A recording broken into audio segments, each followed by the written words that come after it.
Jamie Peha with TableTalk Northwest, and I am here with JT from, gosh, there's so many places you're from, I'm not sure where to start.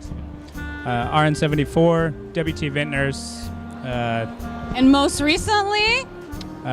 Washington Wine Commission Sommelier of the Year. Okay, just awarded within the last half an hour a very prestigious award, Sommelier of the Year in Washington State. That's a big deal. What does that mean to you? Just honored to be counted among some of the top sommeliers in the community that champion Washington wine on a daily basis. And just Washington has grown from its infancy in the last 30 years to truly rival wines from anywhere in the world. And to be an ambassador of those wines is a great honor. You know, it's interesting because, I've been around the wine industry a long time, and it's great. Today I interviewed a couple of winemakers who have actually been making wine for 30 years. And to see it come full circle like this is really great. But your story is particularly interesting to me because not only are you a trained sommelier, and I understand you're sitting for a big exam coming up soon, but you also are a sommelier at a restaurant, so you're working in the industry in that regard. And most recently, you are a winery owner. So how do you juggle all those roles? Strive for just better than mediocre, I guess. My day job is take care of my kids, spend a few hours at the winery making sure everything is taken care of there as the winemaker and owner, then to RN74 to manage the wine program, lead our team in wine education, and ultimately jump on the floor and sell wine. So. Wow. I mean, that's a lot of responsibility when you're talking about it. I mean, you're a responsible guy or you wouldn't be able to do all of that. But I think what it says to me is that you're able to, you're actually touching a lot of different audiences here, which I think is really important. So you're really spreading the wine message. And so of all of those roles, probably being a parent is the hardest. So we're not even going to put that one in the pool.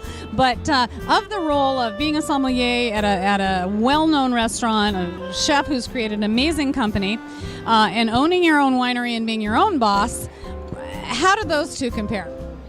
Night and day.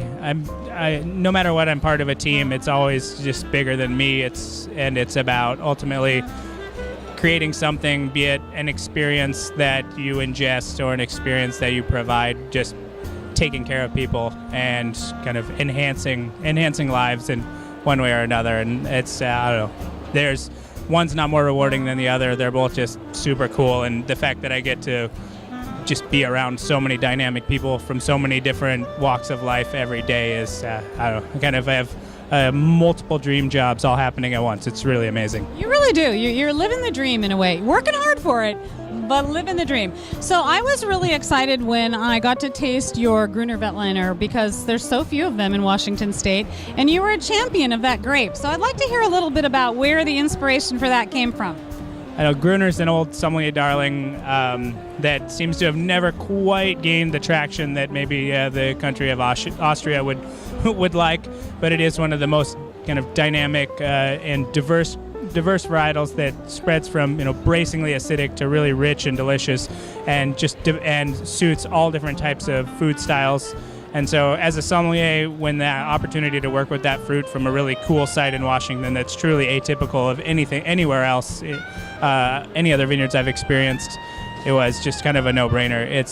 And our first vintage 2012 is bracing and lean and mean and totally like the perfect quintessential oyster wine, but great with also can hang with some richer sauces and things like asparagus and artichokes. Our 2013 that's coming up, so warmer vintage, definitely a different style, a little richer, a little more opulent. In Austria, it would be considered Smaragd versus Federspiel if you want to get super geeky about it. But it's equally delicious, equally Gruner, but even with the warmer vintage, it speaks to the site even more, and that's really what our winery is all about, is making wines a place. And where, do you have a website for your winery? We do. It's www.WTVintners.com. We all need to get rid of the www, don't you agree? It's WTVintners.com. We've been laughing about it all day, so yeah, you're in good company here. And if you haven't been to RN74, in Seattle, there's one in Seattle, and there is one in San Francisco. Is that correct? Correct. We're on 4th and Pike in Seattle and on Mission and Beale in San Francisco. Well, congratulations to you for Sommelier of the Year. We're talking to JT here. You can find him at WTVintners.com and at RN74. Congratulations to you. Thank you so much. Honored to be here.